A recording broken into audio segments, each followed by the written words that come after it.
वाय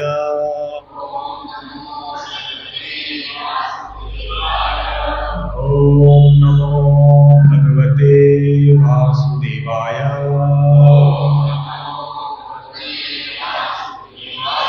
ओम नमो भगवते वासुदेवाय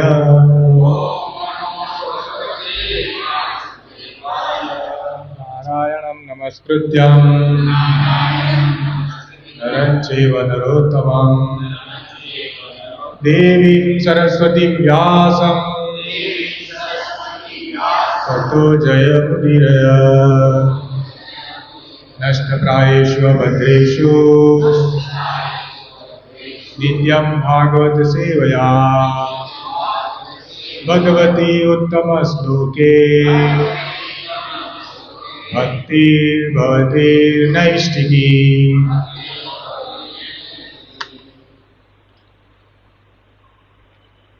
हरे कृष्णा। सभी भक्तों को सोमवार के गुजरात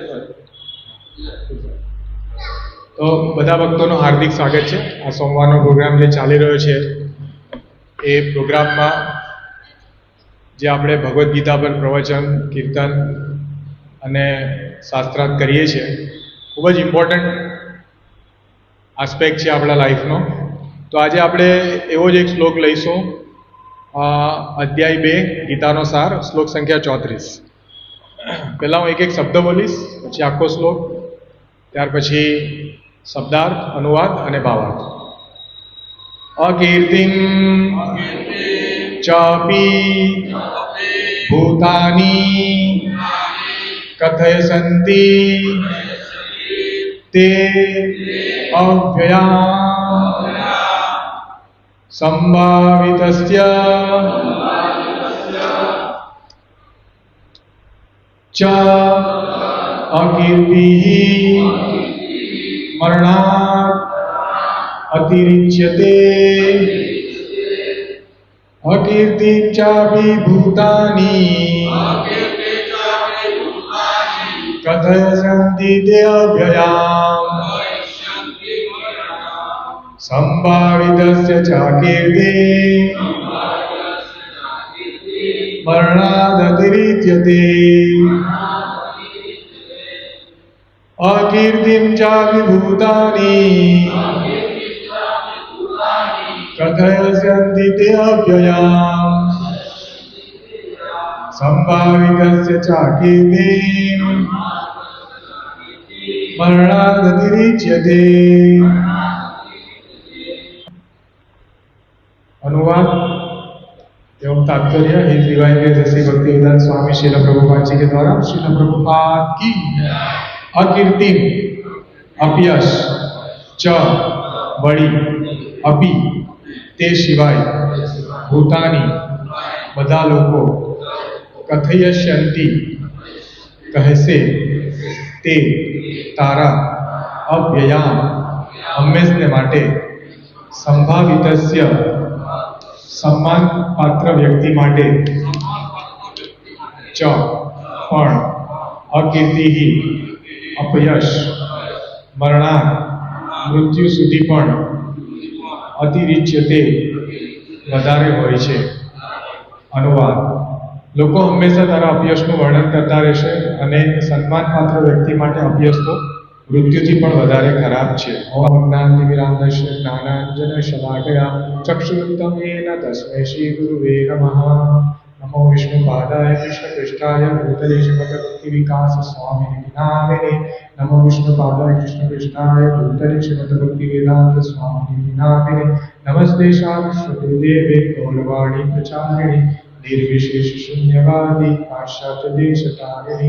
जय श्री कृष्ण चैतन्य प्रभु नित्यानंद श्री अद्वैत गदाधर श्रीवासादि गौर भक्तवृंद। हरे कृष्णा कृष्णा कृष्णा हरे हरे, हरे राम राम हरे हरे। हरे कृष्ण। तो આપણે અધ્યાય 2 જોઈએ છીએ, એમાં અર્જુન અત્યાર સુધી જે બધા શ્લોકો આવે છે એમાં અર્જુન વધારે પોતાનો તર્ક રજૂ કરે છે પોતાની બુદ્ધિ દ્વારા, કે મારે આ યુદ્ધ નથી કરવું, મારી સામે મારા ગુરુજનો છે, મારા કાકા છે, ભાઈઓ છે, તો યુદ્ધ કરવાથી હિંસા થાય, મને એવું રાજ્ય મળે તો એ મારે કંઈ કામનું નથી એવું રાજ્ય, એમ કરીને ઘણા બધા શ્લોકો આવે છે આગળ પણ. પરંતુ ભગવાન એની સામે આર્ગ્યુમેન્ટ કરે છે, જે આપણા આગળના શ્લોકોમાં જોયું કે પહેલાં તો ભગવાન આત્માનું કહે છે કે હે ભરતવંશી, શરીરમાં રહેલાનો આત્મા સનાતન છે અને તેનો ક્યારેય વધ કરાતો નથી, બરાબર. એટલે ત્યારે કોઈ વ્યક્તિ યુદ્ધમાં મરી જાય તો એ શોક કરવાનો નહીં. પછી ક્ષત્રિય તરીકે ભગવાન પોતાના એને અર્જુનને કહે છે કે તું ક્ષત્રિય છે તો તારો ધર્મ એ છે કે યુદ્ધ કરવું જોઈએ, બરાબર.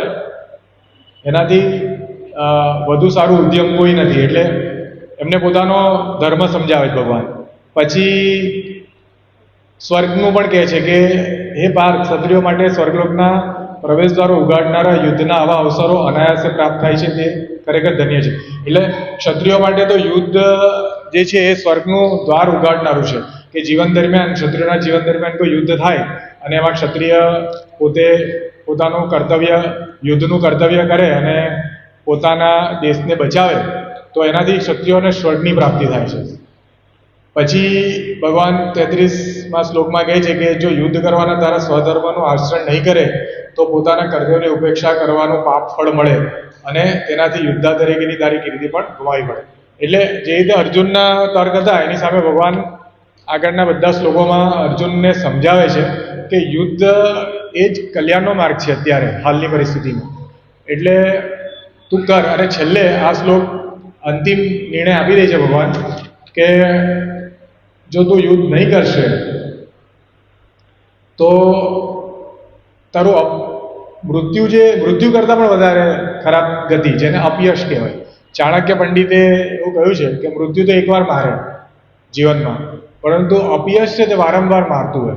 કોઈનો અપયશ થઈ જાય એટલે જ્યાં પણ જાય તો એને અપયશને કારણે, અપકીર્તિને કારણે એનું વારંવાર મૃત્યુ થાય છે. તો ભગવાન અર્જુનને એ સમજાવે છે કે અર્જુનને મિત્ર તરીકે તથા તત્વચિંતક તરીકે બંને રીતે ભગવાન અર્જુનના સખા પણ છે અને ગુરુ પણ છે. તો બંને રીતે સમજાવે છે કે તું યુદ્ધ કરવાની ના પાડે છે એ ખોટો નિર્ણય છે. હવે આમ જોવા જઈએ તો આપણે એવું સમજીએ કે આજના સમાજમાં આપણે એવું વિચારીએ કે યુદ્ધ નહીં કરવું જોઈએ, હિંસા થાય યુદ્ધથી. તો આ યુદ્ધ અને આજકાલના યુદ્ધમાં શું ફરક છે? તો મુખ્ય ફરક એ છે કે આજકાલના જે યુદ્ધો છે એ સ્વાર્થ માટે, લોભ માટે અથવા તો પોતાના યશ માટે થતા હોય છે. અત્યારે આપણે જોઈએ છીએ કે યુક્રેન અને રશિયાનું યુદ્ધ થાય છે. તો યુક્રેન અને રશિયા જેવી રીતે ભારત પાકિસ્તાન છે એવી રીતે એકદમ કહેવાય ને કે ઘણા લોકો જેવી રીતે આપણે જોઈએ કે આપણા દેશમાં ઘણા બધા મુસલમાનો રહે છે, હિન્દુઓ પણ સિંધ પ્રદેશમાં, પાકિસ્તાનમાં રહે છે, સંસ્કૃતિ ઓલમોસ્ટ સેમ છે. તો એવી રીતે યુક્રેન અને રશિયાની પણ સંસ્કૃતિ ઓલમોસ્ટ સેમ છે. પરંતુ યુદ્ધ શા માટે થાય છે કે પોતાનો ફાયદો, આમાં કોઈ લોકોનો ફાયદો નથી. તો એવા યુદ્ધ જે છે કે જે શારીરિક દ્રષ્ટિએ, બૌદ્ધિક દ્રષ્ટિએ પોતાના કલ્યાણ માટે, પોતાના યશ માટે, પોતાના લોભ માટે અથવા તો પોતાની કીર્તિ વધે એ માટે થતા હોય તો એવા યુદ્ધ નહીં કરવા જોઈએ. એટલે ઘણીવાર શું, હવે ભગવદ્ ગીતા આપવા જઈએ તો બધા કે આના પર આવો ફોટો છે યુદ્ધનો એટલે ઘરમાં પણ યુદ્ધ થાય, એટલે અમારે ભગવદ્ ગીતા નથી રાખવી એમ. તો કહેવાનો ભાવ છે લોકોને કયા યુદ્ધ, ભગવાન કયું યુદ્ધ કહે છે અને અત્યારના જે યુદ્ધ છે એની વચ્ચે શું ફરક છે એ પહેલાં તો માણસોએ સમજવું જોઈએ વ્યક્તિગત રીતે. બીજો તર્ક એ રજૂ કરવામાં આવે છે અહીં કે આમાં ભગવાનની ઈચ્છા છે. 18મા અધ્યાયમાં ભગવાન કહે છે કે 5 પ્રકારના કારણો છે કોઈ પણ કાર્ય કરવા માટે. અધિષ્ઠાન એટલે આપણું શરીર, પછી આત્મા, પછી ઇન્દ્રિયોનો પ્રયાસ અને પરમાત્મા. 5 પ્રકારો. હવે છેલ્લે એટલે કોઈ પણ કર્મ થાય એટલે એમાં શરીર તો જોઈએ, શરીર વગર તો આપણે કર્મ કરી ના શકીએ. આત્મા જે છે એ વિચારે છે, એ પ્રમાણે શરીર કાર્ય કરે. ઇન્દ્રિયો એને સાથ આપે, ઇન્દ્રિયો બરાબર. અને પ્રયાસ, ઘણીવાર ઇન્દ્રિયો સાથ આપે તો આપણને એમાં આપણે પ્રયાસ સફળ ના થાય તો ફરીથી કરીએ, આવી રીતે ટ્રાય કરીએ. એટલે પ્રયાસ પણ ઇન્દ્રિયોના પ્રયાસ, અને છેલ્લે ભગવાનની અનુમતિ, પરમાત્માનું સેન્ક્શન જોઈએ તો આ પાસ થાય. બરાબર. કોઈ પણ કાર્ય હોય, ભલે સારું કાર્ય હોય ખરાબ કાર્ય હોય, તો પરમાત્મા અનુમંતા છે, અનુમતિ આપે. તમે આપણે સારું કાર્ય કરે તો પણ અનુમતિ આપે, ખરાબ કાર્ય કરે તો પણ અનુમતિ આપે. તો ભગવાનને અર્જુન પૂછે છે કે આપણે આવી રીતે જો કાર્યના મૂળભૂત સ્ત્રોત, કોઈ પણ કાર્યનો મૂળભૂત સ્ત્રોત છે એ ભગવાનની અનુમતિ છે. આપણે કે ને ભગવાનની ઈચ્છા ના હોય તો પાંગળું પણ નથી હાલતું, એવું કહેવત છે ને ગુજરાતીમાં. તો એનો મતલબ એ છે કે ભગવાન જ્યાં સુધી સેન્ક્શન નહીં કરે, અનુમતિ નહીં આપે, તો કોઈ પણ કાર્ય થતું નથી. તો ભાવાર્થ અર્જુન છેલ્લે એવો તર્ક પણ રજૂ કરે છે કે ભાઈ બધું તો તમે સ્ત્રોત છો દરેક કાર્યના. તો ભગવાન એમને સમજાવે છે કે હું દરેક કાર્યનો સ્ત્રોત છું, દરેક કાર્ય મારી અનુમતિથી થાય છે, એટલે તું શોક ના કર. આ યુદ્ધ ઓલરેડી બધાને મેં મારી નાખ્યા છે, તારે ખાલી નિમિત્ત બનવાનું છે. નિમિત્ત માત્ર ભવ સવ્યસા છે, તું માત્ર નિમિત્ત બન. તો આમાં આપણને એ સમજવું જોઈએ કે ભગવાનની અનુમતિ અને ઈચ્છા એ પ્રમાણે આપણું મન કાર્ય કરે, અથવા તો આપણો આત્મા, આપણું શરીર, આપણી ઇન્દ્રિયો અને આપણા પ્રયાસો ભગવાનની અનુમતિ હોય અથવા ભગવાનની ઈચ્છા હોય એ પ્રમાણે કાર્ય કરે તો એ ભક્તિ થઈ જાય.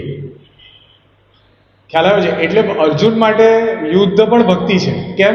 કારણ કે ભગવાન કહે છે. બરાબર. જ્યારે આપણે ભગવાન કહે, હવે ભગવદ્ ગીતામાં ભગવાને કહ્યું છે કે મન મના મદ ભક્તો મધ્યાજીમાં નમસ્કાર. બરાબર. મારું ચિંતન કર, મને નમસ્કાર કર. તો એ પ્રમાણે આપણું મન ના કરે તો એ વિકર્મ કહેવાય. ખ્યાલ આવે છે? એટલે ભગવાનની ઈચ્છા પ્રમાણે જો પણ કંઈ કાર્ય થતું હોય તો એ ભક્તિ કહેવાય. તો અહીં એ જોવાનું છે કે ભગવાનની ઈચ્છા છે કે આ ધર્મયુદ્ધ થાય, અને ભગવાનની ઈચ્છા છે કે આ પાપ જે આતતાઈ છે એ લોકોનો નાશ થાય અને ધર્મનું સંસ્થાપન થાય ફરીથી. તો એ યુદ્ધ કરવું યોગ્ય છે. અને એ યુદ્ધમાં જે પણ સંમલિત થાય છે એ ભગવાનની ઈચ્છા પ્રમાણે છે, તેથી એ બધાને મોક્ષ મળે. બધી કાર્યવિધિ છે એ ભક્તિ કહેવાય. તો આમાં એ ફરક છે કે આપણે જે કાર્ય કરીએ છીએ કે અથવા આપણે જે પણ પ્રયાસો કરીએ છીએ, આપણે જે પણ ઇન્દ્રિયોની એક્ટિવિટી કરીએ છીએ, એ જો ભગવાનની અનુમતિ પ્રમાણે હોય તો એમાં કોઈ ચિંતા કરવા લાયક નથી. પણ ભગવાનની અનુમતિથી વિરુદ્ધ હોય તો એ બધા કાર્યો વિકર્મ છે. 3 પ્રકારના કર્મની વાત આવે છે ભગવદ્ ગીતામાં: કર્મ, અકર્મ અને વિકર્મ. કર્મ, વિકર્મ અને અકર્મ, એવી રીતે. તો જે કર્મ છે, તો આપણે જે નિત્યક્રમ અને શાસ્ત્રવિધિ પ્રમાણે જે નિત્યક્રમ હોય છે, દરેક વર્ણ પ્રમાણે અને વર્ણાશ્રમ પ્રમાણે જે નિત્યક્રમો થતા હોય છે, તો એ કર્મ. અકર્મ, જેનું આપણને કોઈ પણ જાતનું પાપફળ લાગતું નથી. કર્મ કરવાથી પાપફળ લાગે. કેવી રીતે? સમજો આપણે કોઈ સારું કાર્ય કરે, કોઈ કે હોસ્પિટલ બનાવીએ, બરાબર. કોઈને એમ લાગે કે બહુ સારું કાર્ય, હોસ્પિટલ બનાવે, પરંતુ એ હોસ્પિટલમાં સમજો જો દર્દી સારો થાય, દારૂડિયો સારો થાય, ફરીથી દારૂ પીવે, બરાબર, તો એનો ફાયદો નથી. સમજો એ હોસ્પિટલમાં કોઈ ડૉક્ટર એવો હોય કે એ શાસ્ત્ર પ્રમાણે પોતાના કર્મનું ફળ, પોતાનું કર્મ ન કરતો હોય, વધારે પૈસા લેતો હોય, અથવા તો કોઈ પણ ગેરરીતિ આચરતો હોય, તો એ હોસ્પિટલમાં જે પણ ગેરરીતિઓ થતી હોય એના માટે તમે જવાબદાર. એટલે કહેવાનો મતલબ કર્મ છે એ બેધારી તલવાર છે. સારું કર્મ પણ બાંધશે, ખરાબ કર્મ પણ બાંધશે. સારું કર્મ કેવી રીતે બાંધશે? આપણે સ્વર્ગની પ્રાપ્તિ થશે, બરાબર. સારું કર્મ એ સોનાની બેડી છે, બરાબર. ખરાબ કર્મ છે લોખંડની બેડી છે, પણ બાંધશે ખરા બંને. હવે જેવું આપણું પુણ્ય કર્મ વધશે એવું આપણું પતન થશે સ્વર્ગમાંથી ફરીથી. પાછા મૃત્યુલોકમાં આવીશું અને પછી આપણું પાછું જ પુનરપી જનનમ પુનરપી જનની જઠરે શયનમ એ પાછું ચાલુ થઈ જશે. હવે સમજો આપણે સ્વર્ગમાં ગયા, કેટલા વર્ષો રહ્યા, પછી પાછા આવ્યા, એ સમય અહીંયા કયો કાળ ચાલે છે? અત્યારે સુવર્ણ કાળ છે જીવો માટે. કારણ કે શ્રી કૃષ્ણ ભગવાન અંતર્ધ્યાન થયા, 5000 વર્ષ થયા. ચૈતન્ય મહાપ્રભુ જે અંતર્ધ્યાન થયા એને 550 વર્ષ થયા. 10,000 વર્ષનો સમયગાળો જે ગણાય છે એ ભક્તિ માટે ઉત્તમ છે, મોક્ષ માટે ઉત્તમ છે. હવે આપણે સ્વર્ગમાં ગયા, ક્યારે આપણું પતન થાય એ સમયે અહીંયા કઈ પરિસ્થિતિ હોય આપણને ખબર નથી. કહેવાનો ભાવ અર્થ એ છે કે સારા કર્મ પણ બાંધશે, ખરાબ કર્મ છે એનું આપણને પાપફળની કરોડ વર્ષ જન્મ સુધી આપણે યાતનાઓ ભોગવવી પડશે. તો કર્મ કરવાથી બી બંધન છે. વિકર્મ, વિરુદ્ધ કર્મ, જે શાસ્ત્રની વિરુદ્ધ છે, જે મેં તમને કીધું ને કે ભગવાનની મરજીનું વિરુદ્ધ કાર્ય જે પણ છે એ બધું વિકર્મ છે.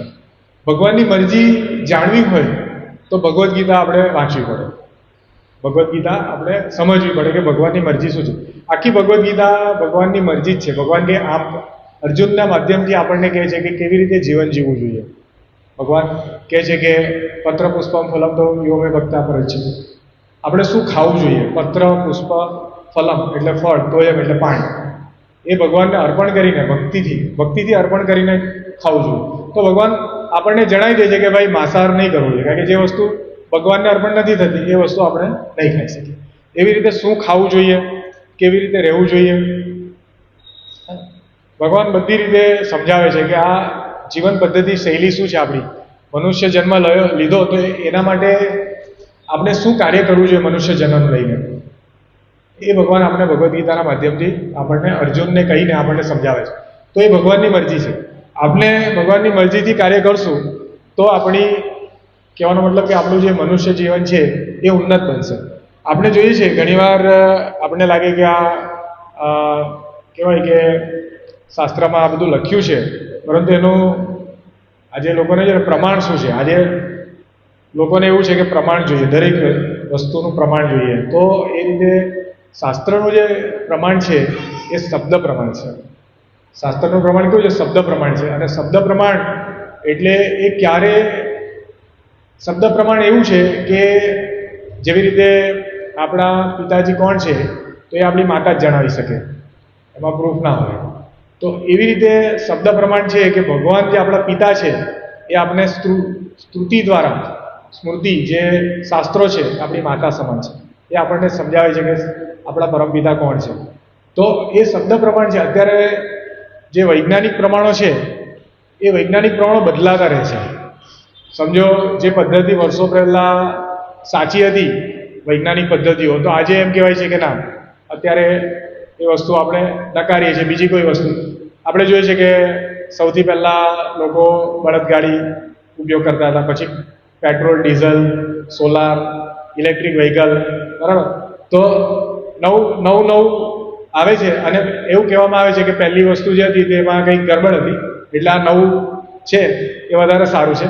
પાછું કંઈ નવું આવે એમાં કંઈ કે પહેલી જે વસ્તુ હતી એમાં કંઈ ગરબડ હતી એટલે નવું શોધે. એટલે ટૂંકમાં કહેવાનો મતલબ એ છે કે એ લોકો વૈજ્ઞાનિકો કે જે ભૌતિક પદ્ધતિમાં, ઇવન ભણતરમાં બી એવું છે કે આપણને જે વૈજ્ઞાનિક પ્રમાણો છે જે લોકો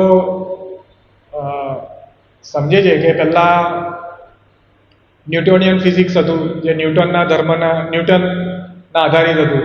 પછી આઇન્સ્ટાઈન આવ્યો તો આઇન્સ્ટાઈનનું ફિઝિક્સ આવ્યું, તો એમ કે ન્યૂટોનિયન ફિઝિક્સમાં આ ગરબડ છે.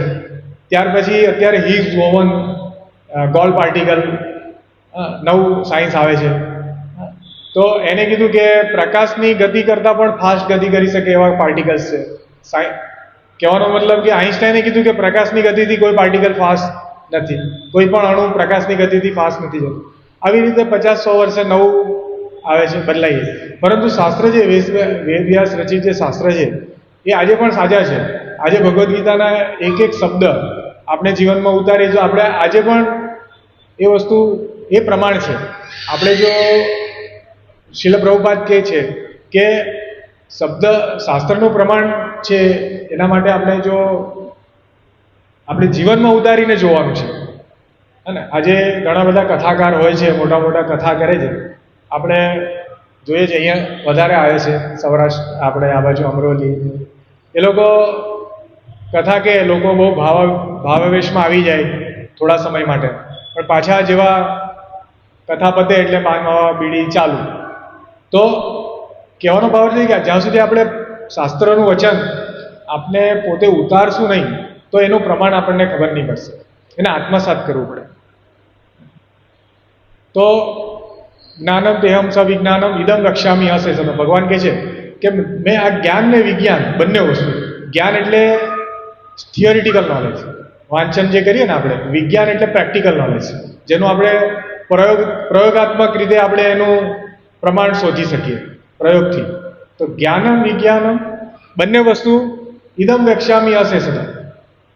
વક્ષ્યામી એટલે બોલવું. ભગવાન કહે છે કે આ મેં બંને વસ્તુ, જ્ઞાન સહિત વિજ્ઞાન, મેં બધી જ તમને વાત કરી દીધી છે. અર્જુનને કહે છે કે અશેષતા, કંઈ બાકી નથી.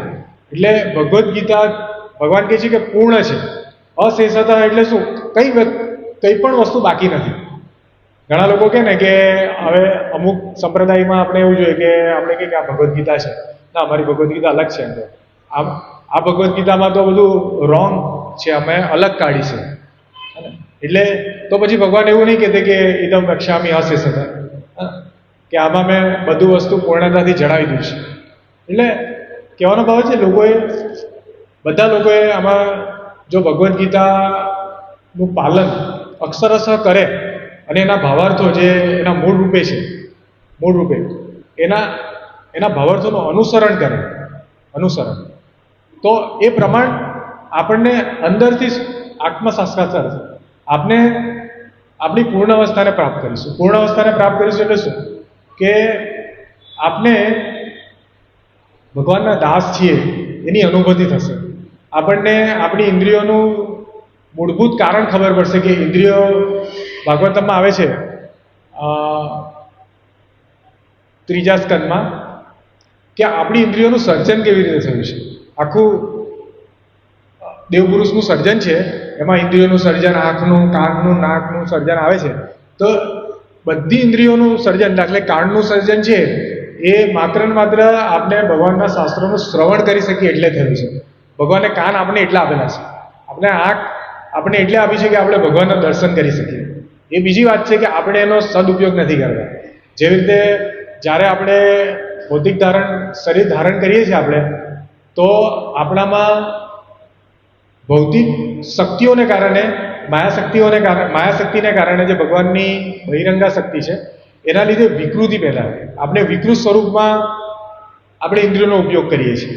બાકી ઇન્દ્રિયોનો સદુપયોગ છે એ માત્ર ને માત્ર ભગવાનની સેવા માટે આપણને આપેલો છે ઇન્દ્રિયોનો ઉપયોગ. એટલે આજે આપણે તો ઇન્દ્રિયોનો સદુપયોગ ક્યારે થશે? જ્યારે આપણે ભગવાનના શરણ જઈશું, જ્યારે આપણે ભગવદ્ ગીતાનું વાંચન કરીશું અને મૂળ આપણે ચેતો દર્પણ માર્જન કરીશું. કારણ કે માત્ર વાંચન કરવાથી નહીં થાય. જે કે આપણે જોઈએ છે કે ધોરણ 12, 11 સાયન્સમાં કોઈ હોય, 10મામાં શું કહે છે, પ્રેક્ટિકલ સમજ બધી વસ્તુ, નહીં તો છેલ્લી ઘડીએ પરીક્ષામાં ભૂલી જશે. પ્રેક્ટિકલી સમજ, એમ ગોખીને નહીં પાસ થાય, હે ને, એવું કહે છે. તો એવી રીતે આપણે ભગવદ્ ગીતા વાંચીને, નહીં તો આપણે આપણા એના છે ને અલગ અલગ અર્થ કાઢીશું આપણી બુદ્ધિ પ્રમાણે. એટલે પહેલાં તો આપણી બુદ્ધિને ચેતો દર્પણ માર્જન કરવું પડશે. આપણે ચેતનારૂપી દર્પણ જે ભગવાને આપ્યું છે, હૃદય આપણું મન, એને આપણે સાફ કરવું પડશે. અને એ સાફ કરવાનો પ્રભુપાદજીએ અને ચૈતન્ય મહાપ્રભુજીએ કળિયુગ માટે એકદમ સરળ ઉપાય આપ્યો છે, હરે કૃષ્ણ મહામંત્ર. હરે કૃષ્ણ કૃષ્ણ કૃષ્ણ હરે હરે, હરે રામ રામ રામ હરે. આ મહામંત્ર આપણને લાગે બહુ સરળ છે. આમાં શું છે, એને રોજ રટન કરવાનું પણ અદ્ભુત પરિણામ છે. જે પરિણામ યોગી લોકો કરોડો વર્ષના તપથી નથી મળી શકતા. આપણે ખબર છે વિશ્વામિત્ર 3 વાર સાધના કરે છે, 3 વાર. એને મહર્ષિથી બ્રહ્મ ઋષિ બનવું હોય, બ્રહ્મ ઋષિ, એને સ્ટોરી આવે છે કે વશિષ્ઠની જે ગાય છે એ આટલા બધા સંન્યાસી બધા આવેલા, તો એના માટે સુંદર પ્રસાદ રાજા, ત્યારે રાજા હતા વિશ્વામિત્ર, તો એને સુંદર પ્રસાદ ને બધું આયોજન વિધિન મિનિટ કરી દીધું. તો એને ત્યારે લાગ્યું વિશ્વામિત્રને કે આ તો રાજા પણ નથી કરી શકતો, આટલા બધા લોકોની જમવાની વ્યવસ્થા થોડા ક્ષણોમાં અને આટલા બધા પકવાન. તો એને લાગ્યું કે હું નાનો અનુભવે છે રાજા હોવા છે. તો કે આ બધું હું રાજા છું આ એરિયામાં, તો આ ગાયનો પણ હું રાજા કહેવાનો, મને ગાય આપી દો. તો વશિષ્ઠ મુનિ ના પાડે છે ગાય આપી. ત્યારથી એને એવું લાગે છે કે આની પાસે વધારે શક્તિ છે, અને બ્રહ્મર્ષિનું પદ, વશિષ્ઠ બ્રહ્મર્ષિ હતા, તો એને બ્રહ્મર્ષિ માટે એ બને એના માટે પતન એનું 2-3 વાર, એકવાર એને મેનકા પતન કરે છે, રંભા આવે છે, પણ એને મેનકાની વાત યાદ હોય છે એટલે રંભાને શ્રાપ આપી દે છે. પણ ગુસ્સાને કારણે પતન થઈ જાય, કારણ કે ગુસ્સો કરે એટલે બી આપણું જે તેજ હોય, જે આપણે આત્મબળથી એટલે કહેવાને યોગ સાધનાથી મેળવેલું હોય, એનું આપણું પતન થઈ જાય. અને પછી ત્રીજી વાર એને બ્રહ્મર્ષિનું પદ મળે છે. કહેવાનો ભાવ એ છે કે કરોડો વર્ષના આપણા પ્રયત્નો પણ આપણને જે મૂળ આપણું જે બ્રહ્મભૂત પ્રસન્ન આત્માના સોચતીના કાશતી, એ અવસ્થા જે છે કે બ્રહ્મભૂત અવસ્થા, કે જેમાં કોઈ શોક અને કોઈ જાતનું આપણને દિલગીરી કે ભાઈ આ મને નહીં મળ્યું, આ કોઈ આકાંક્ષા કે ભાઈ મારી બહુ મહત્વાકાંક્ષા, મને આ જ જોતું હતું, આ જ નથી મળતું, દુઃખ. જનરલી શું થાય કે મહત્વાકાંક્ષાથી પણ દુઃખ એ મૂળ કારણ છે. આપણી જે ભૌતિક મહેચ્છાઓ છે, ઈચ્છાઓ છે, એ પૂર્ણ નથી થતી એટલે આપણને એનાથી ગુસ્સો આવે, અને ગુસ્સાને કારણે શું થાય, આપણી બુદ્ધિનો નાશ થાય, હે ને. અને બુદ્ધિનો નાશ થાય એટલે આપણું મન જે છે એ ઇન્દ્રિયોના આવેગના વહેણમાં તણાઈ જાય. એટલે ઇન્દ્રિયો જેવું કે એવું કરવા માંડે.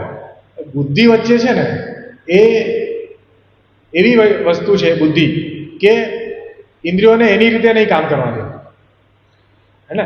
એટલે આપણે કેવી બુદ્ધિ જોઈએ, સત્વગુણી બુદ્ધિ જે છે કે દદામી બુદ્ધિ યોગમ તમ યેન મામ ઉપયાંતિ દે. ભગવાન કહે છે કે હું બુદ્ધિ યોગ આપીશ, જેના કારણે ઉપયાંતિ એટલે મારી પાસે આવશે. ભગવાને બધું કીધું છે. તો એવી બુદ્ધિ કેવી રીતે મળશે આપણને, હે ને. જ્યારે આપણે આપણું જે ચેતના છે, બુદ્ધિ એટલે આપણી ચેતના, આપણે જે વિચાર કરીએ એવી બુદ્ધિ ક્યારે આવશે કે જેનાથી આપણે ભગવાન તરફ જઈ શકશું, ભગવાનના વિચારો કેવી રીતે આવશે આપણા મનમાં.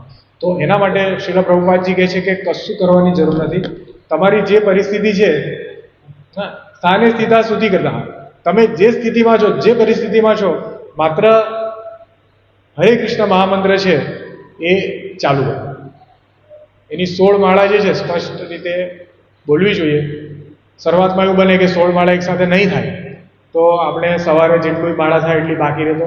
ટૂંકમાં આ અદ્ભુત પરિણામ છે આનું, અને 4 નિયમોનું પાલન.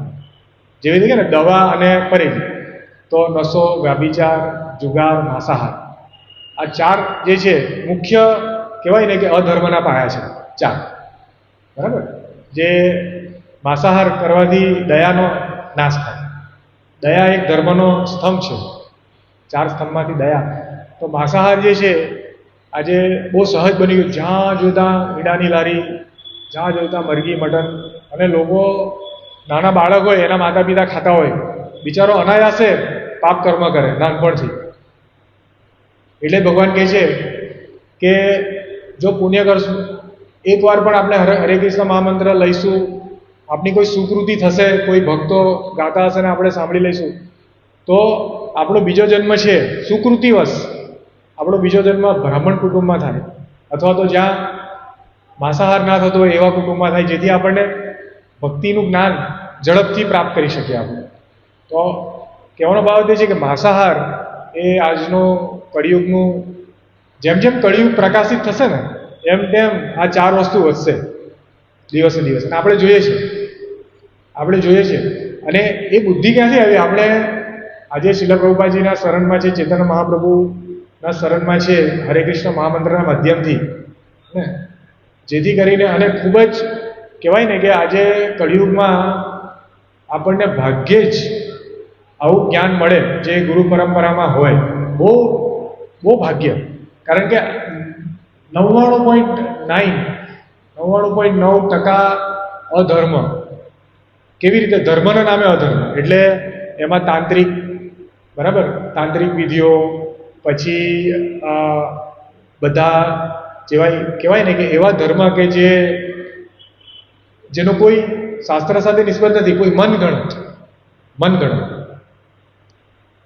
બરાબર, કોઈ માણસે એમ બનાવી દીધું હોય કે આ ધર્મ છે અને લોકો એમાં 90% લોકો આવા ધર્મનો પાલન કરે છે. અને એ લોકો ક્યારેય પૂછતા પણ નથી કે આ ધર્મ જે છે તમે સમજાવો છો એ કયા શાસ્ત્રના આધારે તમે સમજાવો છો, બરાબર. અને લોકોને ગુમરાહ કરે છે. વોટ્સઅપ અને ફેસબુક કે બધા માધ્યમથી આજે ઘણી જગ્યાએ આપણને ઇસ્કોન વિશે પણ ખોટી માહિતીઓ ફેલાવવામાં આવે છે કે આમાં પૈસા ફોરેન જાય છે, અથવા આમ છે તેમ છે, અથવા તો ચૈતન્ય મહાપ્રભુ જેવી રીતે સહજાનંદ મહારાજની વાત કરે છે, પૂર્ણ પુરુષોત્તમ ભગવાન છે એવી રીતે સમજાવે છે. એવી રીતે એમ કે ઇસ્કોનમાં પણ એવું સમજાવે છે કે ચૈતન્ય મહાપ્રભુ પૂર્ણ પુરુષોત્તમ છે. તો આપણે સમજવું જોઈએ કે જે બી ભગવાનના અવતારો છે એની ભવિષ્યવાણી હોય છે. તો ભાગવતમમાં દરેક જે ભગવાનના અવતારો છે અમુક છદ્મ અવતાર છે કે જે સીધી રીતે નથી આવતા, જે આપણા 10 અવતાર છે એ રીતે એમના નામ નથી, પરંતુ એની ભવિષ્યવાણીઓ છે. તો એમાં એક ચૈતન્ય મહાપ્રભુનો અવતાર છે. તો આપણે શાસ્ત્રના આધારે ચૈતન્ય મહાપ્રભુ જે છે એ ભગવાન શ્રી કૃષ્ણથી અભિન્ન છે એની આપણે માહિતી આપીએ છીએ. આજે ઘણા વર્ષો પહેલાં શાસ્ત્રાર્થ કરવા આપના હરિદાસ પ્રભુ ગયેલા, તો એમને પૂછેલું કે તમે કયા આધારે કહો છો કે સહજાનંદ સ્વામી ભગવાન છે, પૂર્ણ પુરુષોત્તમ? તો એ લોકો કોઈ જવાબ આપ્યા નહીં. પહેલાં તો જે ત્યાં હતા તો કે અમને તો ખબર નથી, અમે લોકો તો આવું કરીએ જ, અમારા કોઈ બીજા આવશે મોટા ગુરુ એ કહેશે. પછી એ પણ એને બીજો ટાઈમ આપ્યો, ત્યાં ગયા, બધા ગોળ વાતો કરે. તો માણસે એ સમજવું જોઈએ કે કેવી રીતે કોણ ભગવાન છે, શાસ્ત્ર કયા શાસ્ત્ર છે એ મૂળ શાસ્ત્ર છે કે જે આપણા માટે કલ્યાણકારી છે. ઘણા બધા શાસ્ત્ર છે અને જુદી જુદી વૃત્તિના લોકો માટે ઘણા બધા પુરાણો પણ છે. જુદી જુદી વૃત્તિના લોકો માટે જુદા જુદા સમયને અધીન સતયુગ પ્રમાણે, કળિયુગ પ્રમાણે પુરાણો પણ છે. તો આપણે કયા પુરાણની આપણે વાંચવું જોઈએ, કયા ધર્મશાસ્ત્રનું આપણે અનુસરણ કરવું જોઈએ કળિયુગ પ્રમાણે વિધિઓ પણ છે ભગવાનને ભજવાની. દરેક સતયુગમાં, દ્વાપરમાં, બરાબર, ત્રેતામાં અને કળિયુગમાં એવી રીતે જુદી જુદી વિધિ છે ભગવાનને ભજવાની. એમાં કળિયુગની મુખ્ય વિધિ છે ભગવાનનું નામ સ્મરણ, બરાબર. આપણે મૂર્તિ પૂજા છે, યજ્ઞ છે, એ અત્યારે આપણી પરિસ્થિતિ નથી. જે દ્વાપર, સતયુગ, ત્રેતામાં જે આપણે જે રીતે યજ્ઞ, જે રીતે મૂર્તિ પૂજા કરતા, બરાબર, એ આપણી આજે લાયકાત નથી. એટલી આપણી પાસે પૈસા પણ નથી કે કરી શકીએ. યુધિષ્ઠિર મહારાજે જ્યારે યજ્ઞ કરેલો તો હિમાલયમાંથી સોનું લઈ આવેલા, અને બ્રાહ્મણોને કેટલા બધા સોનાનું દાન કરેલું. આપણાથી થશે એવી રીતે યજ્ઞ? એવા યજ્ઞની આપણી ઓકાત નથી કે કરી શકીએ. આપણે મૂર્તિ પૂજા માટે જે કેટલા બધા નદીઓનું પાણી, બ્રહ્મ મુહૂર્તમાં ઉઠવાનું, કેટલી બધી સાત્વિકતા કે આપણે સમજો એકી પેશાબ બી જઈએ તો આપણે નાહવાનું, કોઈ કરશે? તો એવી રીતની આપણી પરિસ્થિતિ નથી. અને કોઈ બિઝનેસ કે કોઈ જોબ નહીં કરી શકે. બ્રાહ્મણ જે મૂર્તિ પૂજા કરતો હોય એ માત્ર ભગવાનને શરણાગત હોય, અને જે મળે તે ભગવાનને, કોઈ આવે અને ભગવાનને ઓફર કરે કોઈ વસ્તુ, તો એને માટે જે એમાંથી મળે એ એનું જીવન. તો આવી પરિસ્થિતિમાં રહેવું બધા માટે શક્ય નથી. એટલે મૂર્તિ પૂજા, યજ્ઞથી બધી વિધિઓ જે છે એ વિધિઓ કળિયુગ માટે, ભગવાનને ખબર છે કે કળિયુગના લોકો કેટલા બુદ્ધિશાળી હશે, એની કેટલી શક્તિ હશે, એની પાસે કેટલો પૈસો હશે, કેટલો સમય હશે. એ પ્રમાણે કળિયુગમાં કલિકાલે નામ રૂપે કૃષ્ણ અવતાર, કળિયુગમાં આપણે ભગવાનના નામ રૂપે કૃષ્ણ અવતાર છે, તો ભગવાનના નામનું સ્મરણ કરવાથી આપણી મતિ અને ભગવાનની જે ઈચ્છા છે એ બંને સમાંતર થશે. નહીં તો આપણે ભગવાનનો દ્વેષ કરતા રહીશું વારંવાર. એટલે અર્જુન આપણે જોઈએ છે, અર્જુન તો દ્વેષી નહોતો, ભગવાનનો મિત્ર હતો, પરંતુ અર્જુને બહુ નમ્રતાથી બધા તર્ક કીધા, પરંતુ ભગવાને એને સમજાવ્યું અને છેલ્લે એને સમજાવ્યું કે અપકીર્તિ થઈ જશે જો તું પાલન નહીં કરશે તો યુદ્ધનું. તો એવી રીતે આપણી સ્થિતિ પણ છે. આપણે પણ વારે બહુ ભૂલો કરીએ છીએ, બરાબર. આપને ભગવાન વારે ભગવદ્ ગીતામાં સમજાવે છે. ઘણા લોકો ભક્ત બને છે, ઇસ્કોનમાં આવે છે, પછી પાછા માળા છોડી દે છે, 4 નિયમનું પાલન નથી કરતા. તો કહેવાનો ભાવ કે આપણે પૂર્ણ શ્રદ્ધાથી જ્યાં સુધી 4 નિયમનું પાલન, શાસ્ત્રનું એટલીસ્ટ એક ભગવદ્ ગીતાનો શ્લોક રોજ વાંચો, એક મિનિમમ. અને માળા, જો કોઈ માળા નહીં કરતું હોય તો એક માળાથી શરૂઆત કરી શકે. ધીરે વધારતા જઈને છેલ્લે 16 માળાનું શ્રીલ પ્રભુપાદજીએ આપણને આશ્વાસન આપ્યું કે 16 માળા કરવાથી આપણા લગભગ 2 કલાક દિવસ દરમિયાન આપણે આપવાના છે. જે આપણે કરતા રહીએ છીએ, આપણે નોકરી ધંધો કોઈ છોડવાનો નથી. સ્થાને સ્થિતા સ્મૃતિ કથા, આપણે જે સ્થિતિમાં છે એ સ્થિતિમાં રહેવાનું છે. પરંતુ આનાથી શું થશે કે આપણી બુદ્ધિ જે છે એ ભગવાનને સમજવા માટે સક્ષમ બનશે. જે ભગવાન આપણને કહે છે, જે સમજાવે છે, એનાથી આપણે અલાઈન થઈશું. નહીં તો આપણે ભગવાન કહેશે કંઈ, આપણે એના અર્થ મતાંતર કાઢીશું આપણી રીતે.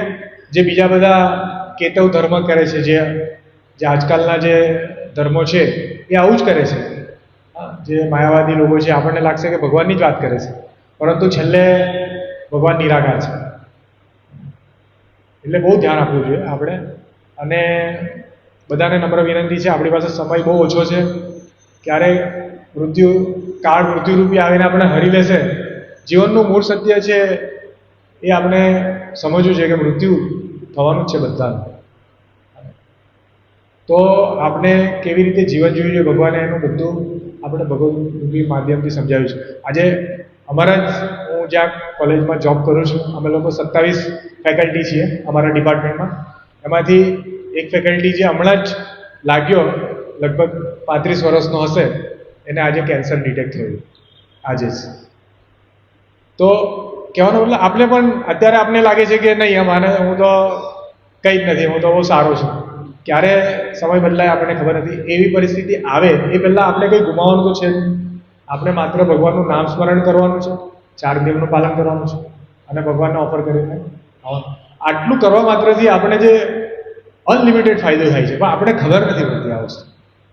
આપણને આપણી બુદ્ધિ છે ને, શ્લોક છે ને, અજાનાથી મા મૂઢા,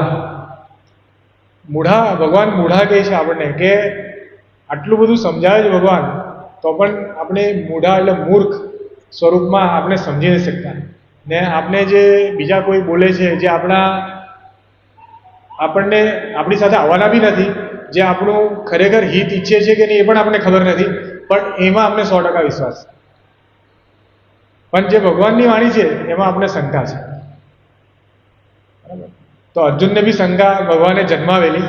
અર્જુન તો નિમિત્ત હતો, અર્જુન તો પૂર્ણ સાક્ષાત્કારી હતો, પરંતુ અર્જુનમાં શંકા જન્માવીને એવી પરિસ્થિતિ ઊભી કરી કે જે ગુહ્ય જ્ઞાન છે એ આપણા સુધી પહોંચે ભગવાન, બરાબર છે.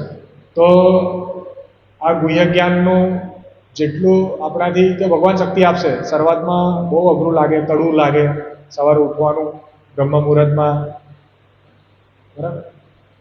તો પરંતુ આપની કહેવાનો ભાવ એ છે કે પ્રભુપાજી કહે છે કે શરૂઆતમાં કડવું છે એ જ વસ્તુ પાછળથી બહુ જ રસ આપે છે, અને જે શરૂઆતમાં બહુ રસ આપે છે એ પાછળથી આપણને હેરાન કરી દે છે. અને આપણે જોઈએ છે કે નશો છે અથવા કોઈ જુગાર, વ્યભિચાર, એ બધામાં શરૂઆતમાં બહુ રસ, મજા આવે, પણ પછી આપણી જે હાલત થાય એમાં, બરાબર. તો આ ભલે શરૂઆતમાં થોડું આપણને કડવું લાગે, પરંતુ એ આપણા જીવનમાં એવું ભણાઈ જશે ને, કોઈ આપણને કહેશે ને કે ના આજે તો મારા નહીં, આપણને નહીં ગમશે. કોઈ આપણને કહેશે કે ના આજે ભગવાનનું ઓફર કર્યા વગરનું ખાઓ, તો આપણને નહીં ખાવાશે. આપણને કંઈ લાગે કે નહીં, તો આપણે એટલા બધા ઓતપ્રોત થઈશું. એ શક્તિ ભગવાન જ આપશે. જે વસ્તુ આપણે પહેલાં નકારતા હતા એ આપણે પછી કોઈ બીજા કહેશે ને તો પણ આપણે એને છોડશું નહીં. એટલો હરે કૃષ્ણ મહામંત્રનો પાવર છે. આપણે કોઈ મોટી વિધિઓ કરવાની જરૂર નથી. શીલા પ્રભુપાદજી જ્યારે વેસ્ટર્ન કન્ટ્રીઝમાં ગયા ત્યારે એમને કોઈ શાસ્ત્રને એ રીતે એવી રીતે સમજાવ્યું નથી. એમને બહુ સિમ્પલ કીધું, તમે હરે કૃષ્ણ મહામંત્ર કરો, બરાબર. તમે ભગવાનને ઓફર કરીને એમને ફિસ્ટિંગ કરાવ્યું કે આપણે અહીંયા દર સોમવારે દેવદામોદર પ્રભુ હરિદામોદર પ્રભુ આપણને કરાવે છે પ્રસાદ સિવાય, અને કીર્તન, બરાબર, ભગવાનના નામનું કીર્તન. આનાથી જ આપણે આપણી બુદ્ધિ જે છે એનાથી આપણું ચેતોદર્પણ માર્જન થશે. અને પછી આપણે જે એક એક શ્લોક સમજશું આપણે લાગશે કે ભગવાન મને જ કહે છે, શ્લોક મને સમજાવે છે. એટલે આ વિધિ છે. અને એકવાર આ વિધિ જાણી જાય ને, દરેક વસ્તુમાં શું છે કે વિધિ ખબર પડી જાય. આપણે કોઈ હીરા ઘસવાનો હોય તો પહેલાં આપણે ખબર ના પડતી, આપણે બધું ભૂલ થઈ જાય, બરાબર. પણ એકવાર વિધિ જાણી લઈએ તો આપણે એક્સપર્ટ થઈ જાય, બરાબર. એના જેવું છે, કંઈ અઘરું નથી. અને આ વિધિ, પેલી વિધિ તો કેવું છે કે એમાં આપણને કદાચ નોકર કાઢી બી મૂકે, ઘણાના અનુભવ થયા હશે, આપણો યુઝ કરે પછી કે જાઓ, બરાબર. આ વિધિ એવી છે કે આપણને શાશ્વત વિધિ છે, શાશ્વત વિધિ છે. ભગવાન આપણા સુરત સખા છે, આપણે એમના પર 100% વિશ્વાસ હોવો જોઈએ આપણને, 100%.